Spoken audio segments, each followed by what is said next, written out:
Marçal Talks, com ele, que é jurista, mas nunca processou ninguém, Pablo Marçal!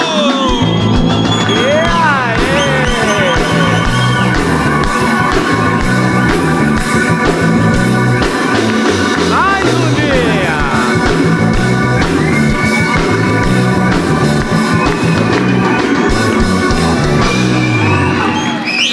Sejam todos bem-vindos a mais um Marçal Talks.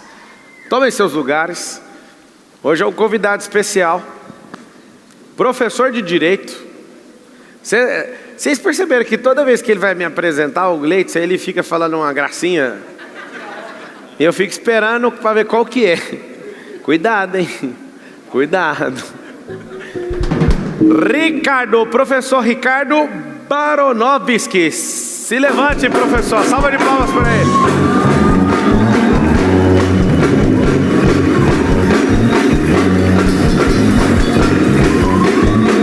Seja bem-vindo, professor. Tome o seu lugar. Esse homem aqui já foi comentarista na CNN. Esse cara deixou um emprego de 20 mil reais para ativar algo dentro dele, que é o ensino. Não é só um professor, mas alguém que muda o destino das pessoas. E, para mim, eu conheci ele através de um corte. Você vê o tanto que o corte é importante. Pensa num cara brabo, aplicado e que conhece. Como eu sou do direito, não persisti no direito como você domina muito bem, mas eu fiquei impressionado de ver, né, a sua resposta ali. Era numa bancada que você estava falando? Boa tarde. Era uma prova de delegado em São Paulo. Era uma fase oral. Era uma fase oral e aí começando do fim para o começo, né? Era um carnaval. E era uma quarta de cinzas, época de renovação. De repente veio uma mensagem de Pablo Marçal no meu vídeo. E até tempo atrás, Pablo, era um estudante. Então, quando a gente vê tantos convidados volumosos, importantes, com muitos seguidores, a gente fala, mas talvez seja providência divina estar aqui.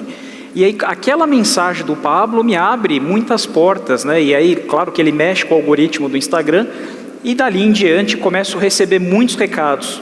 Tiago Ventura, Vitor Sarro, entre outras pessoas, por culpa de um vídeo de 15 segundos.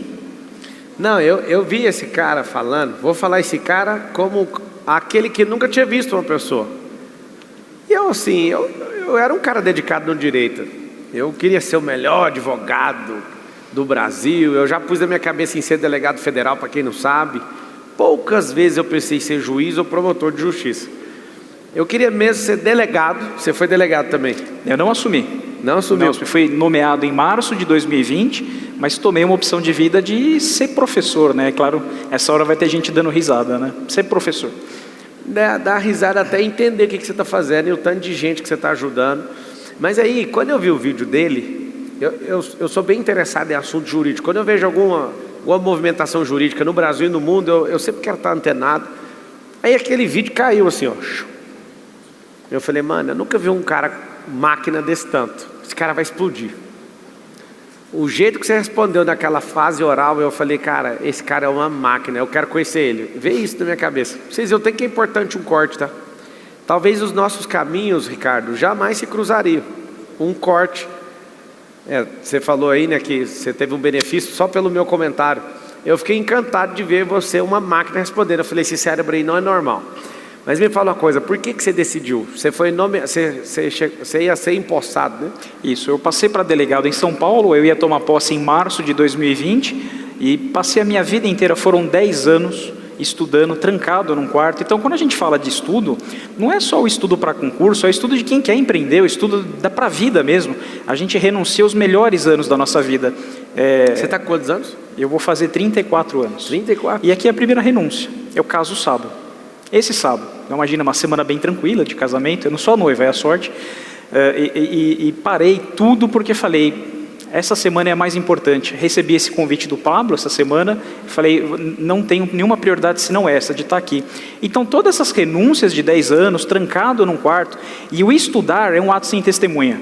Não há testemunha no estudar, ninguém sabe o que você passa, a tua vida anda de lado. Você não vai nem para frente. Ato sem testemunha, gostei dessa. Sua vida não vai para frente, não vai para trás, ela anda de lado. Todos os dias são iguais, até que um dia, o dia muda. E esse dia, felizmente, chegou. O que você gosta de ver? Uma salva de palmas. Muito bom. Eu não sei se alguém que está com você consegue achar o vídeo para a gente mostrar. O vídeo é muito interessante, ele respondendo uma prova oral, e aquilo mexeu muito comigo. Eu falei, cara, que máquina, como é que o cara tem um cérebro tão alinhado assim? Aí você fala que ficou 10 anos trancado dentro do quarto, dá para entender, né? E muita gente não sabe, né, o que é uma fase oral. Parece que é uma entrevista de emprego, mas a fase oral são 30, 50, 100 mil pessoas prestando, onde 0,1 vão ser delegados, promotores, juízes, concursados. É 0,1. Você vai na prova, Pablo, e você olha e você fala, mas por que eu? Por que eu no meio desse monte de gente? Parece um carnaval isso. E tudo tem um propósito, tudo tem um sentido na vida. A fase oral, ela é a 4ª fase de um concurso. Ou seja, muita gente já caiu, sobra muita gente boa, e de repente você olha no meio daqueles 10 candidatos do dia, 5 delegados muito mais velhos que você perguntando, e você tem que ter toda a inteligência emocional para poder dar as respostas de maneira segura e confiante. Hoje você está com quantos alunos? Certamente no digital eu tenho 2 empregos. Trabalho numa grande empresa que é a líder do mercado de concurso, e tenho os meus cursos também. Devo ter atualmente vigente mais de 5 mil alunos. Mas nesses 15 anos dando aula, e eu sempre dei aula e estudei para concurso, sempre, junto, para dar autoridade ao que eu falava. Eu sempre quis dar aula. O serviço público para mim era um meio para poder dar aula, para ter autoridade naquilo que eu falava. Eu devo ter passado mais de 100 mil pessoas dando aula, tendo aula comigo, ou para advogado, promotor, juiz, servidores. E o que você mais gosta na hora que você está dando aula assim? O que te desperta? Você está ali falando, o que é o que chama a sua atenção? Vou usar um caso concreto que aconteceu hoje. Hoje um rapaz me escreve dizendo que era entregador de delivery, 4 filhos, desempregado, a vida no chão. Mas ele acreditou, há 2 anos atrás, quando me conheceu num shopping, eu falei, estuda para concurso, né? Você vai ter pelo menos uma condição melhor de vida, pode não ser a melhor de todas, mas algo você vai ter, que é todo 5º dia útil do mês o teu salário caindo, né? Mesmo se você quiser arriscar, empreender, você tem uma base. E hoje ele me escreveu que foi aprovado no concurso, e até fico bastante emotivo que ele me ligou, passei meu celular para ele, e a gente estava chorando junto. Imagina as pessoas passando aí, vendo o convidado chorando, ninguém entendeu nada, mas esse rapaz com certeza já não é mais o mesmo. Isso para mim é o Parabéns. Maior. Ricardo, tem muitas pessoas que às vezes pegam um corte meu e pensam que eu sou contra o concurso público. Eu não sou. Eu sou contra a pessoa ficar uma vida inteira fazendo a mesma coisa. Desde que se é concursado, ou empresário, ou CLT, ou herdeiro, ou filho de papai, eu sei lá o que você está arrumando aí. Na verdade eu sou contra só na minha vida, a sua você cuida. Mas eu gosto de estimular pessoas para que elas não virem aquilo que elas estão fazendo. Tem até uma coisa que eu ensino, que é a pessoa, quando ela vai falar da profissão dela, ela não falar que é a profissão, ela falar que está nessa profissão. E de tudo que você ensina, o que é a profissão que mais chama atenção, assim, que você, se não tivesse despertado para o ensino, você gostaria assim de seguir? Seria a advocacia, a delegacia, o judiciário? Algo brilhante na fala do Pablo, porque o concurso, ao mesmo tempo que ele estabiliza, ele acomoda. E a gente vê, às vezes, tantos potenciais de pessoas que poderiam prestar concursos melhores, empreender, ter uma vida mais próspera, e fica preso à segurança ou falsa segurança que, às vezes, o cargo tem. E eu aprendi, depois de muitos anos de serviço público, que a estabilidade não existe. Mesmo no serviço público, você está sujeito a mudanças. Mudança política, mudança econômica. Ou seja, ao mesmo tempo que o concurso premia, ele sacrifica. Isso é muito importante que todo mundo que estuda saiba. Mas, com certeza, eu acredito que as carreiras de delegado, do promotor, teriam sido o meu viés se eu tivesse assumido. Eu quero deixar até um recado do fundo do meu coração para todo concursado. Talvez vai te incomodar nesse primeiro momento, mas depois você rumina e toma uma decisão sobre isso. Parabéns, você passou num concurso. Por que você parou de estudar depois disso? Você foi melhor que muita gente, estudou 1 ano, 2 anos, 3 anos, passou num grande concurso. Imagina se você continuasse estudando, onde você ia parar? Pelo contrário, você nunca ia parar na vida. Então, o Ricardo acabou de falar isso, o professor Ricardo, sobre essa falsa expectativa de estabilidade. Eu quero ir mais além. Você foi tão bom para passar nesse concurso, por que não usa dessa bondade sua, desse poder seu cognitivo que você estudou, para continuar crescendo? Eu sei o que você vai falar. Mas se eu continuar estudando, não vai ter vaga, não vai ter lugar para eu entrar. E quando não tem um lugar para você entrar, você cria seu próprio concurso, seu próprio sistema. Você cria seu próprio método de fazer as coisas, que é empreender. Então, eu mando esse recado, não é para criar intriga com concursados. Se não tivesse os concursados, a gente não ia ter o serviço público que a gente tem. Então a gente precisa de vocês. Só que seria muito bom se você usasse aquilo que te fez entrar no concurso, fazer você também sair dele. Porque você ia prosperar e mais gente ia também prosperar nesse país. Lembra sempre disso. Me fala uma coisa. O que é a principal dificuldade de um aluno quando você começa a explicar para ele passar no concurso? É com certeza querer tornar o tempo mais rápido do que ele permite ser. É uma explicação sua bastante coerente sobre a ansiedade, querer que o dia de amanhã se torne o dia de hoje, mas você tem que saber respeitar o tempo divino, tem que saber respeitar a providência, tem que saber respeitar o seu momento, porque o concurso é uma fila, ou qualquer estudo, qualquer empreendedorismo também é uma fila, e você tem que saber esperar a sua vez. Há uma frase muito legal que eu gosto, Pablo, que é: todo mundo passa, só não passa quem desiste. Muito bom. Quem desiste, eu acho que é só um ano, né? O concurso é uma fila, né? É uma fila, é uma vida, é uma renúncia. Talvez a maior renúncia que eu fiz na minha vida foi a própria vida pessoal.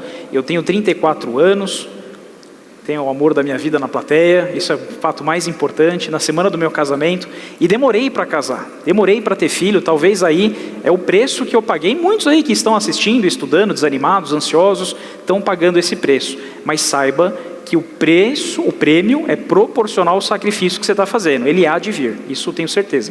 Quando você deixou de assumir o cargo que você passou ali legitimamente, você bateu arrependimento? Inimputável, louco, fui taxado de tudo quanto é nome, né? Minha mãe não conversava comigo. Explica pro povo o que é inimputável. Inimputável é aquele que não está nas faculdades mentais, né? Então, minha mãe ficou uma semana sem conversar comigo, meu pai, que sempre teve problemas de emprego, né? Aliás, eu descobri o que era seguro-desemprego na prática, né? Vendo meu pai no dia a dia. Ninguém acreditava. Como que uma pessoa que passou tantos anos estudando abre mão daquilo em troca de outra coisa que era etérea, incerta? E essa é a maior confiança de quem empreende, de quem estuda, de quem arrisca. Se você não confiar no que você está fazendo, é melhor nem começar. Muito bom. Muito bom.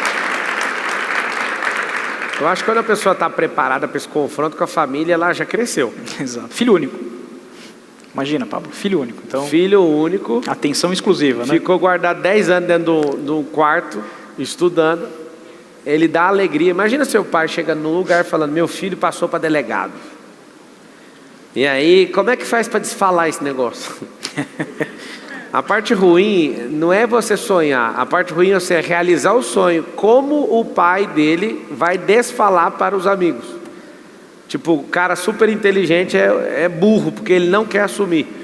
E por que eu estou tocando nesse assunto? Porque vários de vocês têm um problema sério. Vocês fizeram uma faculdade que não gosta e fazem as coisas por causa dos seus pais.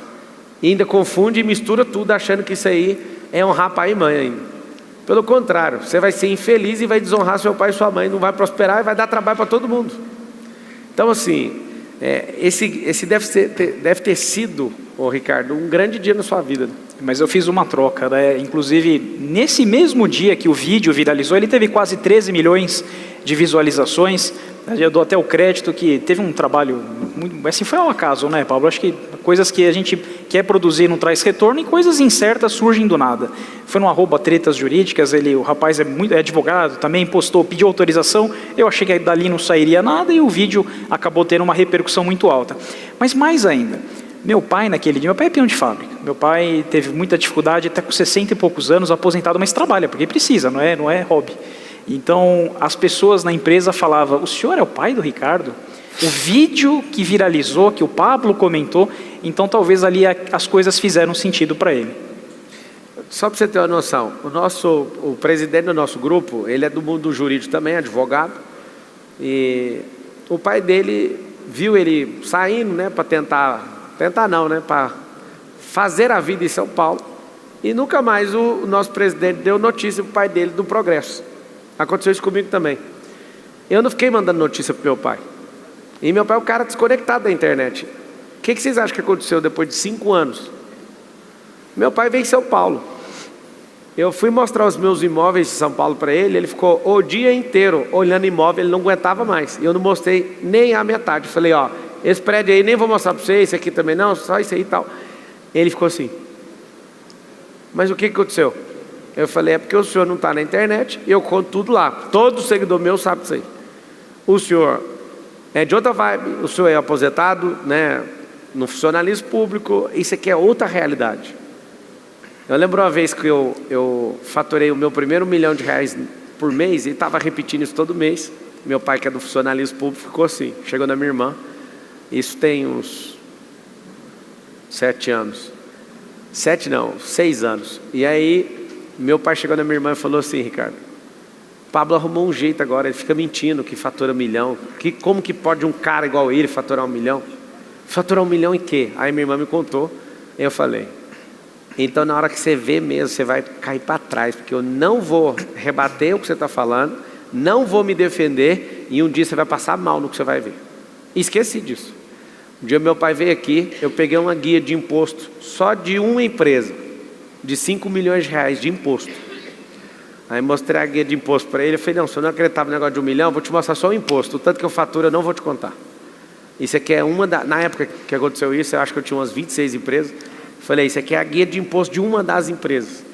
Meu pai olhou assim, o que está acontecendo? Eu falei, a distância que o senhor está disso mostra a sua mentalidade, eu te respeito, mas eu não vou te falar mais nada disso. Se eu quiser acompanhar, arroba Pablo Marcal 1. Sabe por quê? Eu sei que você que não me conhece deve estar pensando, ele é arrogante até com o pai. Não, eu poupo a mentalidade dele, ele não quer saber disso. Isso não é a realidade dele. Só que meu pai foi numa corrida comigo, Ricardo, e aí ele olhou para um carro e fez assim, ó. Foi uma Amarok. Aí a esposa dele falou assim, é o sonho dele. Eu falei, não é o sonho dele. É o sonho dele. Eu falei, não é o sonho dele. Aí tipo assim, vai brigar? Tô falando que é o sonho dele. Eu falei, não tem como ser o sonho dele, porque eu já dei esse carro. Ele acabou de olhar para esse carro. O carro era de um engenheiro, cliente de uma oficina minha. Eu falei assim, não é o sonho dele. Mas não estou entendendo o que você está falando. Porque não é mais, o carro é dele. Pode levar o carro. Não, mas esse carro é de um cliente. Não, o carro é dele, você vai levar. Ou seja, é tão prazeroso você tomar suas decisões, é tão prazeroso você prosperar a ponto de você, seu pai suspirar um sonho, alguém do lado é testemunha do sonho, falou assim, é o sonho dele. Eu falei, não é. Vocês entenderam por quê, né? Porque já é dele, não é sonho dele. Eu nunca imaginei que isso era o sonho dele. Por que eu estou te contando isso? Porque por mais que a gente tenha uma estrutura, se a gente continuar estudando, a gente vai dar a vida melhor para os nossos pais. A gente vai dar uma vida melhor para os nossos parentes, uma vida melhor para os nossos cônjuges, para o nosso cônjuge, uma vida melhor para os nossos filhos, uma vida melhor para os nossos sócios. É por isso que não pode parar de estudar. Que dia que você vai parar de estudar? Não dá. Professor que para de estudar morre em sala de aula. A jurisprudência, quem sabe? Todo mundo vê nas polêmicas, no dia a dia. O público que está assistindo a gente, eles não sabem esses três jurídicos. Jurisprudência. Conta o que é jurisprudência. Você sabe que eu fui comentarista por muito tempo e era meu grande puxão de orelha. A gente fala às vezes com termos que é necessário uma explicação. Se você quiser furar a bolha, sempre você vai ter que ligar a tecla SAP. Exato. Então você falou, quando você começar aí, indubitável, impreterível, quando você começar com essas palavras, lembre sempre de ligar o SAP, porque senão as pessoas elas criam um nível de dificuldade com sua fala e você só fala num nicho. Explica o que é jurisprudência para todo mundo. Todos os dias a lei muda, todos os dias há uma interpretação nova na lei e é obrigação de quem estuda direito e principalmente quem dá aula de direito se atualizar com isso. Todo mundo está com o celular na mão agora, né? E com certeza tem mais de um profissional de direito assistindo, sabe bem a realidade. O nosso CEO aí sabe muito bem como funciona. O aluno olha o julgado de ontem e fala, professor, tem uma dúvida, como? Taranana, o STF decidiu sobre tal tema. E aquele julgado é de ontem. Faz um favor para o público conhecer, abre no Google aí, ó, coloca assim, ó, jurisprudência do STF. Escreve assim, ó, de hoje, ou de 2024, para você entender. Vocês vão clicar. A lei, ela é escrita, a gente tem um ordenamento jurídico aí, se for juntar todo o rolê aí, mais de 15 mil leis, para você ter uma noção. Tem uma Constituição Federal com 250 artigos, tem um Código Civil de 2002, Lei 10.246, que tem quantos artigos? 2046. 2046 artigos, um Código Penal de 364? 360 artigos. Nós temos o Código de Processo Civil, o Código de Processo Penal. Você como cidadão não consegue lembrar disso e nem vai nem ver, certo? Só que quando ele falou da jurisprudência, abriu aqui o site do STF. O que é isso aqui? Às vezes eu estou no embate judicial me defendendo. E aí eu pergunto para o meu advogado o seguinte: cara, você já olhou os julgados sobre isso? Porque a lei é uma coisa. Quando junta o colegiado, quando junta uma turma para decifrar algo, interpretar algo, cria-se com aquela decisão automaticamente uma jurisprudência. Ou seja, já não basta as 15 mil leis, basta o que o ordenamento jurídico brasileiro hoje entende daquela lei. E aí o que acontece? Se alguém colocar ali, está ali, por exemplo, ó, relação de julgamentos, limitação de vaga para mulheres em concurso público da Polícia Militar. Se você pegar aqui uma decisão que foi favorável para uma pessoa, eu enquanto advogado posso pegar essa decisão e usar da jurisprudência. Não preciso ficar usando o mérito da lei, eu posso usar a jurisprudência, porque é um caso fresco, julgado. Ou seja, você cidadão sabendo disso, muda completamente o jogo. Só que você não conhece nem a lei, nem a jurisprudência. Por isso eu desafio todo mundo, Ricardo, é sempre estudar. Isso. E estudar vai tirar uma coisa preciosa dentro de você, a tolice. É um negócio que você tirou de dentro de você, você vai enxergar luz, você vai enxergar riqueza, você vai enxergar muita coisa. Muita gente faz muito dinheiro com isso aqui, mas é muito dinheiro. Não, mas eu não passei na faculdade de Direito. O problema não é passar na faculdade de Direito, é viver na faculdade da ignorância. É viver achando que aquilo não é para você, porque você não estudou. Você não precisa estudar na faculdade, você pode entender o básico sobre direito. Acho que todo mundo tinha que entender direito, né? Exatamente. Qualquer empreendedor tem dificuldades diárias, contábeis, fiscais, consumerista. Hoje a relação consumerista é muito favorável para o cliente, por razões históricas, né? E se você conhece parte da legislação, e é uma leitura até agradável, com certeza você tem mais segurança na tua atividade. Eu estava conversando... Lei 8.078? Lei 8.078 de 90. Minha cabeça ainda está funcionando. Outro nível. E com certeza você tem mais base para o teu negócio, porque às vezes você ganha com uma mão e a lei te tira com as duas. Estudar é imprescindível. Eu posso falar para vocês, às vezes vocês gostam de modelar esse lado empresarial meu, uma das coisas mais agressivas que eu tenho não é ser arrojado, nem ousado, nem nada disso, é ser jurista. É pegar um contrato de um M&A, é pegar um MOU, bater o olho, às vezes pode ter lá 170 páginas, eu leio em meia hora. Eu vou nas cláusulas que eu julgo que é leonina, rapidamente eu já desmonto aquele contrato e falo, não vai para frente, pode recomeçar essa parte aqui. Eu pego o contrato de 100 e poucas páginas e rapidinho, eu aproveito o voo internacional às vezes, pego alguns contratos para ler, rapidinho eu desovo. Aí você fala, mas você não é empresário? Eu nunca fui empresário. Empresário foi um status. Agora jurista é um tipo de mentalidade, de ver malícia nos contratos, malícia nas relações. Por exemplo, a polícia tem um negócio chamado tirocínio. Tirocínio é esse estilo de sempre perceber alguma coisa ruim que pode acontecer. Uma pessoa que não tem tirocínio é terrível. É uma pessoa que ela não tem nenhum pingo de malícia e ela pode morrer por bobeira. Ela pode se envolver em contratos acreditando em conversa. Eu não acredito em conversa. Para mim é no papel. E aí, essa habilidade que você pode ter, você não precisa ficar 5 anos estudando, você pode estudar. Você pode pegar um curso do Ricardo, por exemplo, e estudar, não para passar num concurso, mas é para saber o mínimo para não ser um idiota. Eu sugiro que você faça isso. Em todos os assuntos, nunca pare de estudar. E o direito é uma das coisas que vai fazer você, como empreendedor, ser uma pessoa mais potente. Só para você saber, lembra disso, estude o mínimo que você precisa, para você não parecer um bobo com um contrato. Sabe o que eu fico indignado, Ricardo? É com uma pessoa, aqui em São Paulo, 70 mil pessoas perdem seus imóveis por mês. Na verdade, o imóvel nunca foi da pessoa, vamos falar a verdade. O contrato está escrito que não é dela. O imóvel é do banco. E você está com ele num acordo de fidúcia, de confiança. Se você parar de pagar, você perde o que você pagou, inclusive, e a casa é tomada. Ou seja, ela nunca foi sua. Para ela ser sua, tem que ter essa transferência de direito, né? O direito ainda é do banco. Só que o que me assusta é que eu já peguei o contrato da Caixa, e lá tem suspensão contratual e é possível fazer por 12 meses. E a pessoa, por nem ler o contrato, ela perde a casa dela. Você não está entendendo? Isso me gera uma indignação absurda.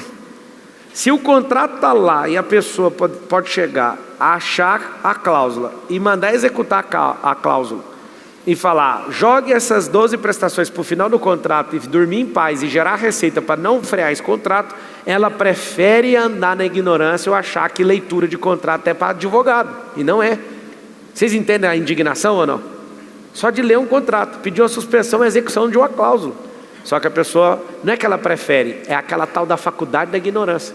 A pessoa vai lá, perde o imóvel. Imagina, só em São Paulo, 70 mil famílias saindo das suas casas. poderia pegar uma cláusula que está ali, carros elétricos. Isso é assustador, eu fiquei revoltado quando eu descobri. Se você não andar no mínimo 3.000 quilômetros num ano, você perde a garantia do carro elétrico. Ele está no contrato. Quem é que leu o contrato de que comprou um carro? Está no contrato. Aí eu tenho, agora minha frota é quase toda elétrica, eu tenho que ficar mandando andar nos carros. Por quê? A bateria de uma Hummer vai custar 500 mil reais. Uma bateria de uma Ferrari SF90 custa R$1 milhão. Aí eu vou acionar, aqui, está na garantia. Quanto que andou? Esses carros não rodam, ninguém anda nesses carros. Ou seja, a falta de leitura, não falei nem de entender direito, leitura de um contrato faz você ter seus piores dias e se sentir um imbecil porque você não leu. Já passou por isso? Com certeza, quem não passou, nunca terceirize sua segurança. Mas não é só a segurança pessoal, mas a segurança jurídica. É claro que tem um monte de advogado. Hoje, um dado interessante, Pablo, nós temos aí 1 milhão de advogados. 1 milhão. O Brasil é o segundo país do mundo que mais tem advogados. É o país que mais tem advogados por pessoas, né? Fica na frente dos Estados Unidos, na frente da Índia. Dá 0,5% da população. 0,5% da população. A cada 140 pessoas tem um advogado. Então, com certeza, qualquer lugar que você vai tem um advogado, um bacharel em direito. E são mais de 5 milhões de bacharéis em direitos, ou seja, aqueles que não possuem OAB, mas que atuam na área, consultorias, etc. É muita gente. O que fazer para ser melhor? Acho que esse é a grande pergunta, né? Como ser melhor na área jurídica? Acho que essa é a pergunta que todo mundo queria fazer, Pablo. Esse assunto aqui, alguém pensou, nossa, o Marcelo trouxe um cara completamente fora do rolê. É um rolê que eu curto esse aqui. Eu quero mandar um recado para o presidente da OAB, te dando os parabéns, porque eu estava esperando o seu posicionamento sobre essa derrubada da sustentação oral nos tribunais superiores. E eu senti verdade, eu que te conheci pessoalmente, sei da sua fibra, eu quero te dar os parabéns pelo que você fez nessa última semana. Eu quero uma salva de palmas para ele. Não faz sentido, aqui eu não estou levantando bandeira contra tribunal, estou falando sobre a lei. Agora ele vai apresentar uma PEC, que é uma proposta de emenda à Constituição, para que a lei seja cumprida, que é o quê? Nós precisamos... O Beto Simonetti. Nós precisamos, parabéns ao presidente da OAB Brasil aí, ao Conselho Federal da OAB. Eu tive o prazer de ser recebido por você na sua sala aí em Brasília.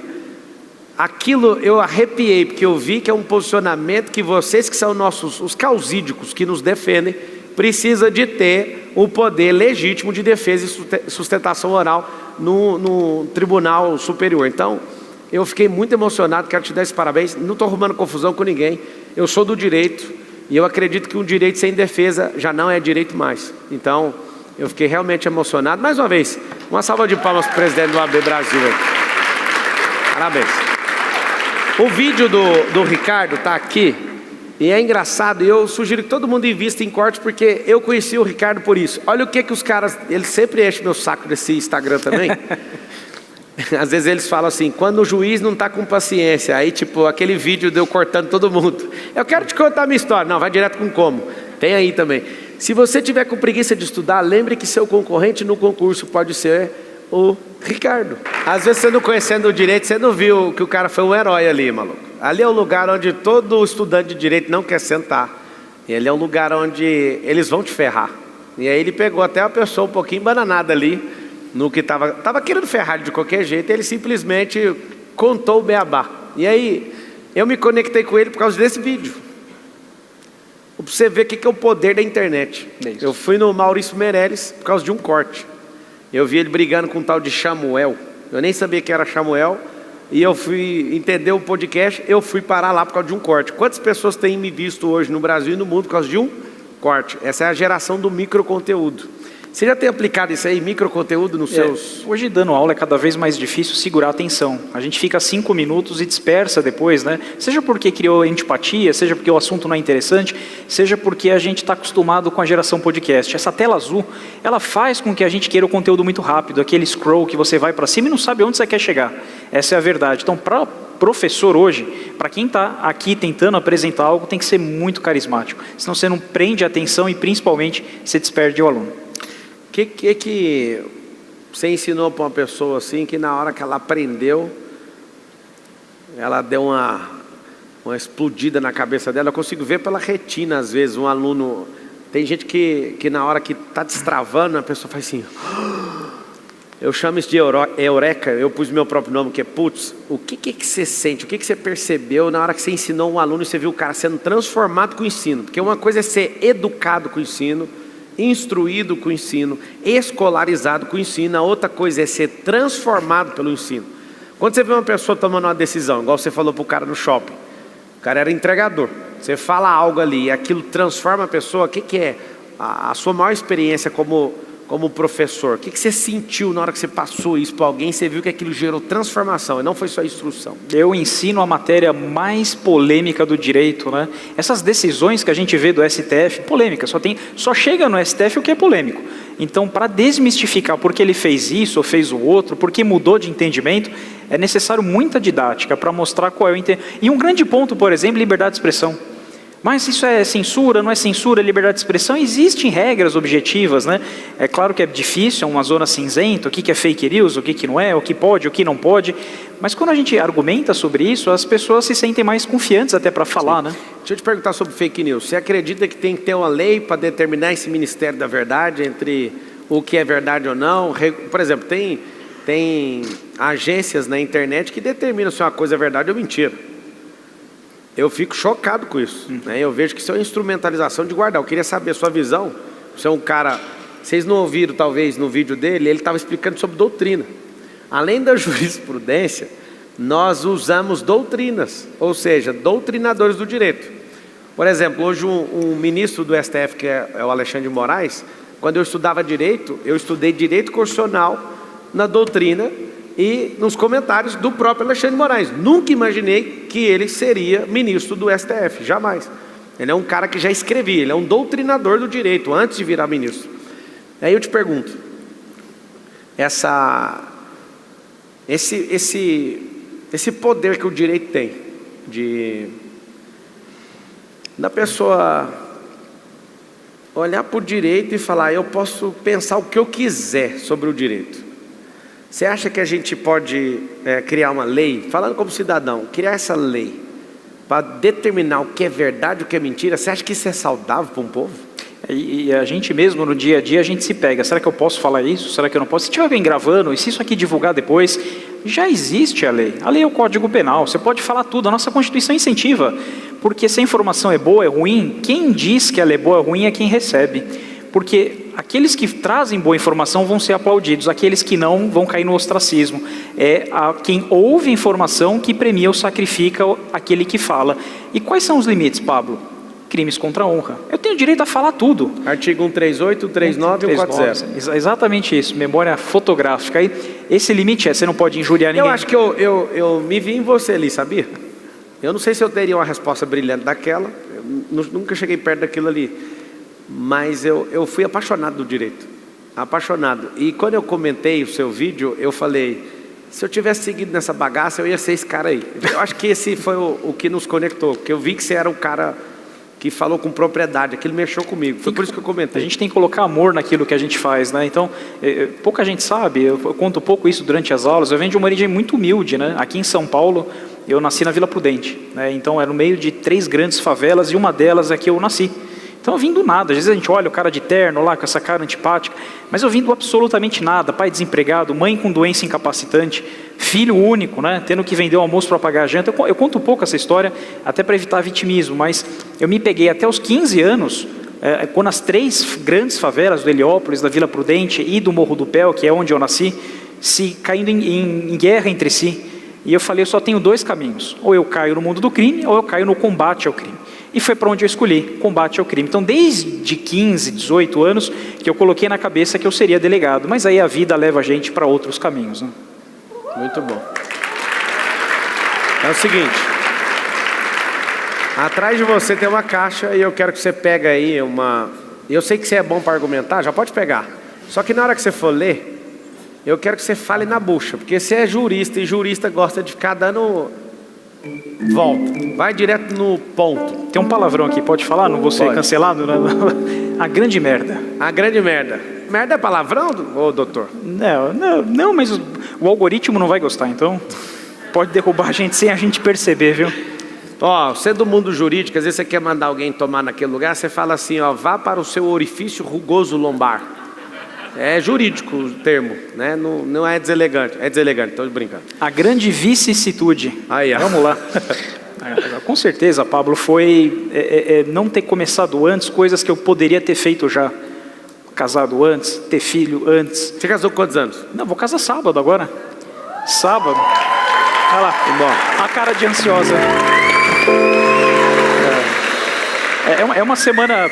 Quem casou sabe isso, né? Estou casando aí depois de quase 2 anos de noivado, 5 anos esperando, enrolei bastante, mas sempre esperando um dia melhor. Amanhã, esse amanhã não chega. Quando eu tomei a decisão, a minha vida andou maravilhosamente. Quem é religioso, acho que Deus se agrada com o casamento e muitas portas foram abertas. Uma delas, hoje aqui, né? Muito bom. Puxa o próximo, doutor. Vamos lá, próximo. Vai direto. O maior fracasso.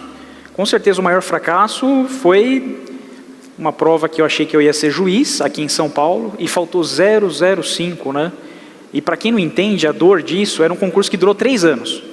Mais 2 anos para abrir, mais 3 anos para o próximo concurso. Então você vê, só vou estar nesse momento daqui 8 anos.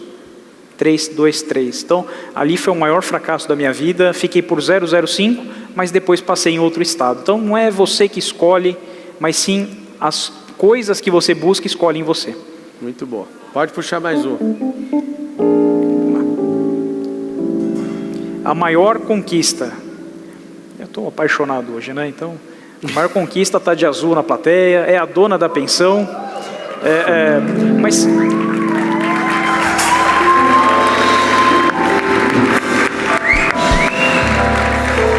Vai colocar quantos filhos nessa mulher? Nós somos abertos à vida, quantos Deus permitir. Então, com certeza, eu acho que esse é o maior dom e a maior herança que a gente pode deixar é que alguém lembre de você, né? E talvez a paciência que ela teve, das renúncias, porque quem está estudando, empreendendo, essa é a pergunta: se viver o ônus, vai viver o bônus. Leva um café para você e compreende os surtos, entende o seu objetivo, porque lá na frente, quando tudo está bem, a pessoa te abraça, isso é muito conveniente. Valorize as pessoas que tiveram no pior momento da sua vida, e principalmente aquelas que te levaram café, entenderam os surtos e te apoiaram quando você caiu. Muito bom. Puxa mais um, é a última. Seu maior vilão, isso foi a vida inteira, Pablo, a ansiedade, né? Apesar de ser jovem, né, eu sempre quis as coisas muito rápido. E isso me gerou várias crises. Tem uma história muito engraçada. Minha avó, 90 anos de idade, falecida já. Mas eu estava estudando para essa prova de delegado e tomando café. Tomando café, estudando. De repente o braço adormece. Começa a sair o coração pela boca. Falei, bom, estou infartando, né? E não sabia que era uma crise de ansiedade. Aí eu fui acordar a minha avó, com 90 anos, 3 da manhã, lá em Sorocaba. Falei, ó, avó, fica tranquila aí, mas acho que eu estou infartando, né? E ela me levou para o hospital. Maior vergonha da minha vida, né? Cheguei no hospital... O médico, cirurgião plástico, né? Falei, vou morrer, né? Falou assim, o senhor usa qual entorpecente? Falei, não, estou tomando café e estudando. Falou, não, você teve uma crise de ansiedade e eu achei que era um infarto. Então, talvez aí a dica que eu deixo é respeite o tempo. A ansiedade acaba com a gente, né? Então, se você pudesse casar, você casaria antes e com quantos anos? O mínimo? Casaria mais cedo e evitaria procrastinar as decisões importantes. Eu percebo hoje, já convivendo, que a vida se torna mais produtiva, mais eficiente. É claro, desde que a sua companhia entenda o que você está passando. Eu teria antecipado, e se me permite aí fazer analogia, né, 10 anos atrás. Muito bom. Vamos direto no combo. Pode puxar a última.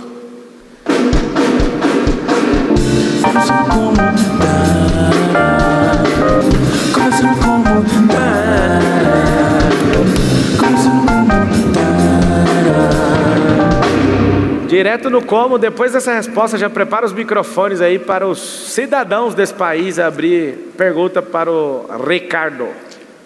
A coisa mais louca que já te pediram, né? Essa talvez seja que eu demore mais tempo para pensar, mas com certeza são aqueles convites de última hora.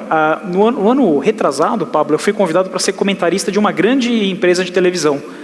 E essa empresa ela tinha acabado de mandar embora o seu maior comentarista, que tinha milhões de seguidores. E ele tinha uma posição polêmica, a razão pela qual ele foi despedido dessa emissora, e veio um garoto de 31 anos na época substituir ele. Acho que a maior loucura que aconteceu foi quando eu abri a minha rede social. Eu nunca vi tanto xingamento. Porque ser professor é legal, todo mundo gosta de você, te abraça, te aplaude. Agora você está na televisão, está em grandes mídias, metade te ama, metade te odeia. E como eu não tinha uma posição específica... Como é que alguém não gosta de um cara desse? Imagina. O cara fala que merda é palavra, o cara é gente boa, mano. E aí, como é que você se comportou quando você viu aqueles xingamentos gratuitos? Porque você não é um cara igual eu que fala de qualquer jeito e tal. Aprendi que... O que aconteceu? Esse é um ensinamento importante que a gente tem aqui também, né? De que se aquilo não é verdade, por que você vai se importar com aquilo? Aquilo só vai perder o seu tempo, né? Muito bom. Se é verdade, nada pode ser feito. Se é mentira, o que eu vou fazer? Nada, é da coisa da sua cabeça. Vai lá, cadê o direto do coma aí? Meu nome é Fala James, seu nome e a sua caravana. Sou de Cuiabá, Mato Grosso. E o meu como o senhor faria para sair fora do comum do Brasil da corrupção, vamos falar assim, que é muito forte isso, igual quando o senhor é multado, o senhor seria multado em FIR. O senhor foi multado, uma multa de tantos FIR, vai pagar em reais, é transferido. E o senhor sendo multado em UPF, o senhor teria que pagar por nota fiscal, um erro cometido, fiz um erro, sim, beleza, fiz. Tem que pagar por ele, mas teria que pagar em UPF. E não pelo valor da mercadoria. De vez você pagar em reais, você está sendo multado em milhões. Como é que você conseguiria driblar o sistema corrupto do Brasil, que daí entra alguns advogados, e conseguiria fazer o correto, que é o seu direito de pagar em UPF, por nota fiscal, e não pelo valor total da mercadoria que você transportou? Tem aquele meme que a gente vê no Instagram, né? Sou tal pessoa, e é claro que isso acontece. Sou advogado, e é claro que sempre tem uma consulta jurídica, né? Parece uma consulta, mas nesse caso, como se trata de uma área específica, a melhor providência, se o Pablo concorda, é consultar um advogado. Não há a menor dúvida de que, tratando-se de um caso que gera uma situação crítica, já consultou 3, consulte o 4, e faz uma comissão médica, né? O desempate dessa decisão.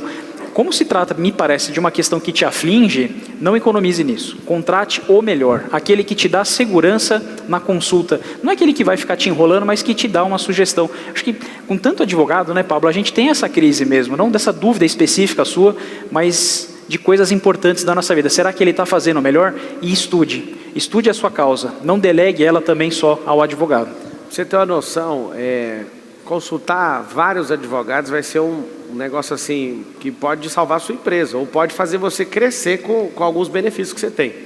Algumas pessoas pensam, o Marçal veio para essa cidade aqui porque essa cidade é legal. Não, eu vim para essa cidade porque ela tem 10 benefícios fiscais. E tem gente que não entende o rolê. E às vezes a pessoa está do outro lado da rua e fica com 0 benefício fiscal porque não ouviu um advogado tributarista.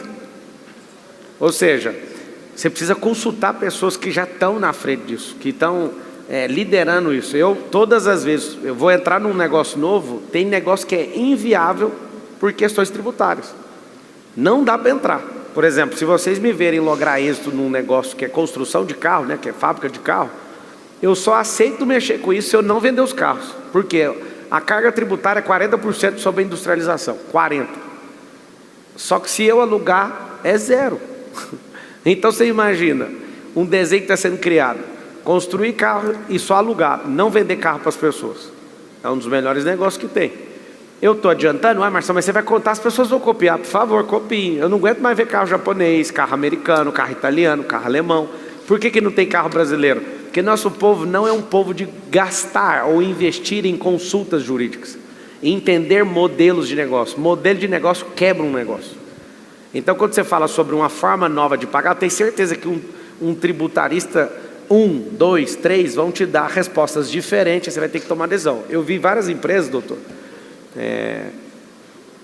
o jurista não gosta, chama de doutor, eu vi várias empresas que seguiram orientação de contadores e não pagar, por exemplo, o PIS e o COFINS, né?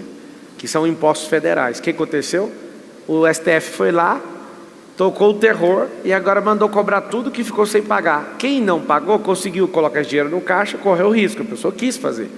Só que ela ouviu uma pessoa que não explicou para ela, pode ser que dê errado essa manobra. A pessoa está fazendo o que agora? Quebrou várias empresas. E aí está com problema, né, para resolver isso no STF. Só que ouvir uma pessoa só, por isso que eu achei muito nobre da parte do Ricardo dar esse conselho.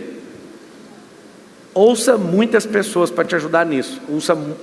Ouça muitos especialistas. Isso vai trazer segurança jurídica no seu negócio. Pablo, posso falar? Pode falar. Pablo, como você chama? Qual é a sua caravana? Eu sou o Matheus, dono de uma empresa, de um aplicativo. E hoje eu quero entregar para você que o que Deus mandou eu falar para você, desculpa, eu estou todo arrepiado no momento, eu precisava falar com você. Tá bom, se você não importar, eu vou receber o recado, você vai falar, cadê o Maiante?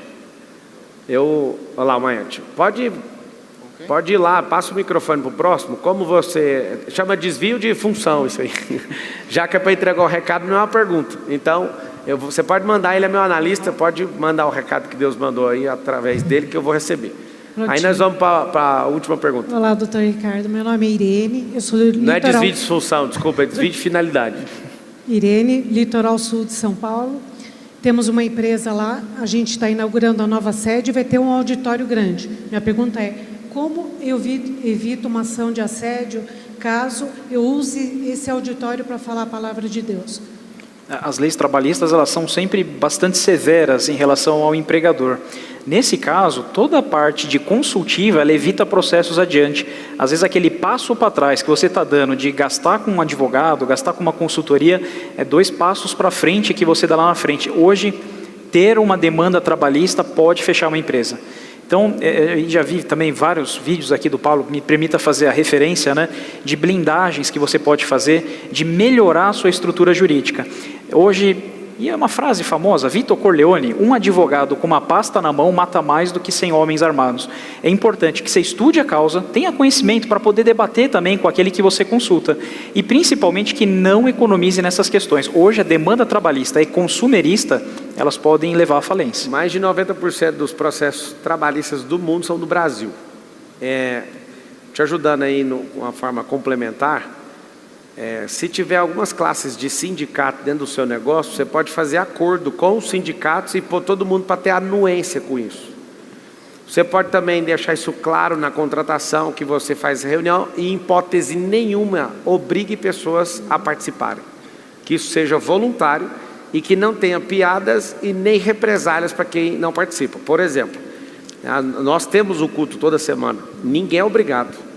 Ninguém. Não pego no pé de ninguém, não é liberado fazer nem nada com quem não vai nisso. Então, não use disso como um instrumento de obrigação, porque o assédio moral é isso. Se obrigar a pessoa num desvio de funcionalidade, você tirar sarro com ela por fato dela não ir, ou então você prejudicar ou gerar uma represália. Isso é assédio em cima do que você está falando. Agora, o que o Ricardo falou é uma coisa que todo empresário pequeno, médio e grande tinha que fazer. Ele precisa se blindar e proteger, porque empresas quebram se não tiverem malícia jurídica. E aí eu falo para vocês, um dos grandes ganhos de ter passado 5 anos numa academia de direito, foi que qualquer coisa que alguém arruma para cima de mim, eu falo, eu não quero saber a opinião, eu quero a norma, me dá a norma, me dá o julgado, me dá a doutrina prevalecente, me dá isso, vamos discutir isso aqui. Então, não sei se você sabe, Ricardo, eu nunca movi um processo meu contra uma pessoa, vim da academia. E é difícil para mim, porque quase todo dia eu deveria processar alguém. Ou melhor, por hora talvez, por causa dessa forma de internet. Só que eu resolvi, eu prefiro gastar minha energia investindo em defesa, em prevenção, do que fechar negócios ruins para depois cair atrás do meu direito. Eu consigo, se vocês baterem, se quiser anota meu CPF, é 013-212-23161. Você vai digitar, você não vai ver nenhum processo meu no polo ativo. Você vai ver uma defesa pública. O que é defesa pública? Tiraram meu direito de ir num debate, eu estava concorrendo a um cargo público e eu fiz isso pelo público, né? Então eu fui lá pedir o direito de poder ir para o debate e perdi. Eu fui lá eleito, aí eu perdi, eles tomaram, né, minha eleição. Eu não estou magoado, só que eu usei do meu direito público, pelo público, não por mim, porque por mim nunca você não vai achar. Não tem, por enquanto, né? Depois de uma consulta jurídica ele pode mudar. E eu concordo, evitar processo hoje é evitar sofrimento. O processo demora, nem sempre o resultado é como a gente espera. E principalmente, tente um acordo, a conciliação, a conversa, às vezes é a melhor arma. É barata demais. Às vezes você ganha um processo, mas gasta 50 mil nele. Não sei para que adiantou. Me fala uma coisa, Ricardo, o que você fala? Você é um cara altamente aplicado. Que mensagem você passa para o Brasil, sendo que 90% dos alunos brasileiros, quando terminam o ensino médio, não conseguem fazer nem matemática básica? Que recado que você quer deixar registrado? Você que veio de comunidade, né, de favela, você que veio de uma situação que não era para você ser tão estudioso assim, né? Eu não sei se as pessoas que estão nos assistindo sabem, a falta de nutrição de alguém que vem numa situação que não consegue comer o mínimo. Por exemplo, tem gente que não tem nutrição básica numa favela, isso compromete o processo cognitivo dela. Nós estamos ajudando o povo africano, e aí eu falo para as pessoas, cara, vamos investir tudo aqui, mas tem gente que não vai mudar porque teve uma destruição cognitiva na formação cerebral. Falta de comida. Então é muito difícil para alguém competir, né, com um filho de rico, sendo que não falta nada para ele. Esses meninos são mais melindrosos do que as crianças que faltam as coisas, né? Mas o fato de você entender que a gente precisa de apoiar nosso povo, vai fazer com que você ajude na nutrição básica, no aconselhamento básico. O que você fala para essas crianças? Porque você teve que fazer uma escolha. Eu também morei em periferia, não foi uma favela, mas era uma periferia. E eu lembro de vários amigos que foram para o mundo do crime, e sempre numa periferia, ou numa comunidade, ou numa favela, sempre você tem que fazer uma escolha. Eu fiz uma pesquisa uma vez, Ricardo, e eu perguntei, o que você quer ser quando crescer? Todo mundo respondia a mesma coisa: jogador de futebol, polícia ou caminhoneiro. Aí eu falei, posso perguntar um negócio? Pode. O que você acha de ser engenheiro da computação? Eu acho que é difícil. Aí eu percebi, ninguém fala disso, ninguém alimenta esse sonho, não tem como a pessoa desejar ser algo se ninguém fala disso no coração dela. Então qual o recado que você dá olhando naquela câmera? Na luz verde. Na luz verde. Para o nosso povo, sobre educação. Você que é um grande educador, eu vejo que você vai romper bastante isso aí. Cada aparição sua, cada vez que alguém conhece você ainda mais, cada método que você aplica e lança de forma diferente, você vai ser muito mais conhecido. O ponto decisivo na jornada é idealizar, é ter um objetivo, ter um sonho e principalmente não duvidar do seu potencial, porque nós, Pablo, nós nos autossabotamos. Muitas vezes, aquele potencial que você poderia produzir algo, você com a sua incerteza pessoal, você não consegue progredir, você não consegue prosperar. Eu sempre costumo dizer que hoje, principalmente para quem é religioso, né, a gente tenta, né, fazer favores, nossas rezas, nossas preces, qualquer que seja a sua religião, mas eu acredito também que aquela hora de estudo, que aquela hora de trabalho bem feita equivale a uma hora de oração. Deus se alegra com o seu estudo, com o seu trabalho, com o amor pela qual você coloca naquelas coisas. Uma hora bem estudada, uma hora bem trabalhada, é uma hora bem servida para Deus. Tenha uma existência útil e principalmente, coloque um potencial, coloque um objetivo, se esforce, não duvide. E aí eu reitero aquela frase, Pablo, quando você estiver pensando em desistir, eu vou contar um breve episódio da minha vida. Um concurso que eu almejava muito, tribunal regional, reprovei 7 vezes. Na 8ª vez eu falei, eu não vou prestar esse concurso. E foi ali que eu passei. E se eu tivesse desistido na 7ª tentativa, certamente eu não estaria sentado aqui ouvindo história. Aí olha lá no meu Instagram, 20 aprovações em concurso, mas foram 80 derrotas. Se acostume com a derrota, levanta, prossiga. E quando você duvidar de você, saiba que Deus pode e vai te ajudar. Esse é nosso Ricardo, estudioso. Um prazer, meu irmão. Gosto muito da sua serenidade, você é um cara muito sereno.